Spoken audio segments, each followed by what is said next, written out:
That's right. I am hanging out with superstar Sandra Bullock, but all the attention today is on her superstar sister, Gesine. So how proud are you of your sister? Incredibly proud. Yeah, it's you know, when someone tells you they're going to write a book, especially a family member, you just sort of roll your eyes and go, how do you kindly tell them it sucks? And I was prepared to tell her it sucked in the nicest way I could, and I was bawling and laughing the entire time I read it. Didn't stop until the manuscript was done. Were you nervous to give her the book?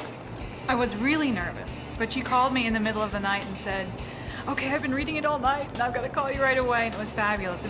I was terrified that she would hate it, or, you know, just hate me after it. There's also a lot of information in it about our childhood that I was not privy to at the time, such as why was I on restriction for 2 months? Something to do with cooking and making caramel in the kitchen, which she then did and then got caught, and of course all the blame went on me. But I learned a lot about the other side of the story, and it was her fault, just as I had suspected all these years. It was her fault, and I felt like I was complete. All the puzzle pieces had come together, and I was the innocent one all those years. So let me ask you, as children growing up, we'll get back to the book, who was the troublemaker? Gesine? No, you were so the troublemaker. Who stood outside the bathroom door and asked people if they'd wipe themselves? Oh, that's fun. Who was the peacemaker? I was 5, and I wanted to make sure they were there's a proper hygiene. And I also asked them if they washed their hands. But I was being a good kid.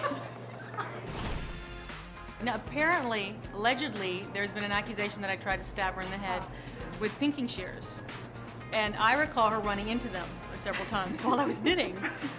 She was little. She was, you know how babies are. I think our mother dying really made me realize you don't have enough time in life to do things that you don't love.